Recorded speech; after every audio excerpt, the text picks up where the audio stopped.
Hi everybody, I hope you're having a great day. Today we are going to look at Pixilart.com. I am going to do this live for our Google Meet, but in the event that you miss the Google Meet, this is basically the same information pre-recorded. Pixilart.com. You can see I have done a couple things. I made a GIF of a cartoon of our Oriole mascot, and he's saying, "I'm a GIF." I did a 100 by 100 pixelated version of our school logo, and then I did what we're going to do today, which is a GIF of my name. Now, in the upper right-hand corner, you can see that there is the icon for photos, for artwork, and you can see what other people have uploaded. Explore what's popular right now on the site. It is a social media site. I learned about it from a couple of my middle school students that like to use this website. And one of them in particular said that their parents didn't let them have a Facebook or an Instagram or Snapchat, but they let them have this because it's pretty safe. I've never seen anything mean on here. People are pretty well behaved, and I haven't seen anything that's inappropriate either. So I talk to your parents, of course, but I would think that this is probably one of the safest social media platforms out there. However, you do not have to create an account. You can just go to pixilart.com and start new drawing, and it will, just like Pixlr, it will remember what you did. So start a new drawing. That's 100 by 100, or is that 32 by 32? I think that's 32 by 32 pixels. So you choose your resolution. If you want something to look like an old school video game, like Mario Brothers or whatever, then you would choose a smaller resolution, like 8-bit icons. Anyway, this is what we are going to do. We're going to make a GIF using only 2 frames of our name dancing around. The easiest way to do it is to write, and it's not easy. Using the trackpad and writing on your Chromebook is not easy. I sped this up. It's twice the speed, so you wouldn't have to watch, so it wouldn't take as long, but believe me, it's difficult, and I went much slower when I actually did it. So I wrote Mr. Carey the way I would normally print, and then I'm going to add a layer. On the right column, there's a plus sign. Now I have layer 1 on top of the background. On the next layer, I'm going to try to keep an equal distance and trace around Mr. Carey, turning it into bubble letters.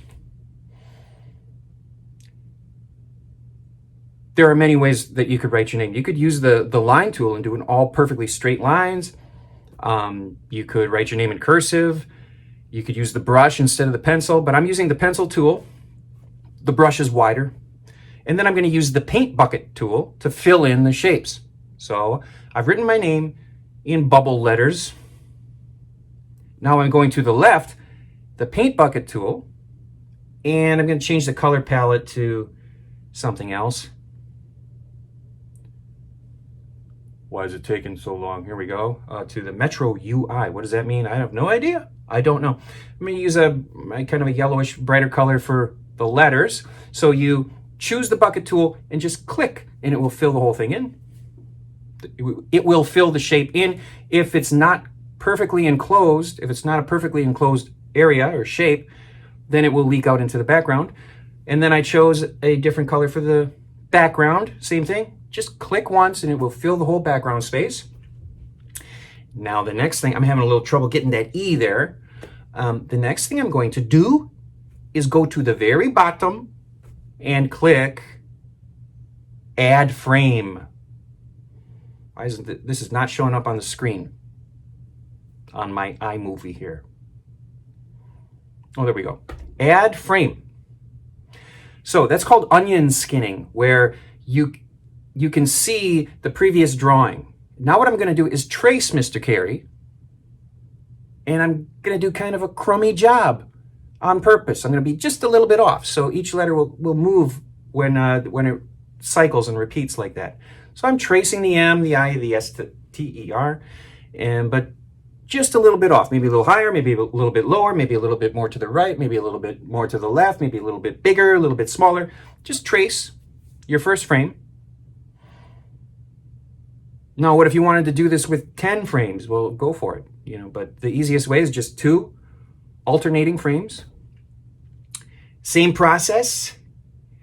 I'm going to fill in each letter shape. A shape is an enclosed space,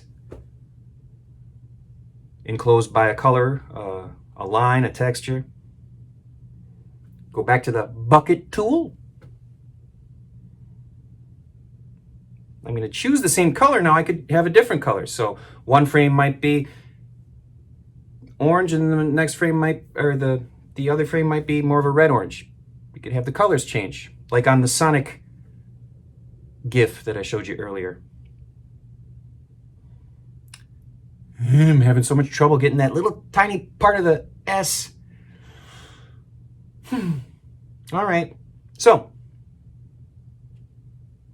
then you're going to go back to the bottom and you're going to click Preview, and it will show you the animation. What am I doing right here? I have no idea. Oh, I zoomed in so that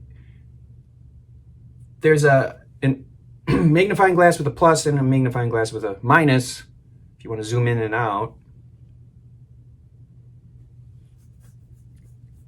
Some of the other tools that are fun to play with is the stamp. Check out the stamp if you have a chance, and you will find some pre-created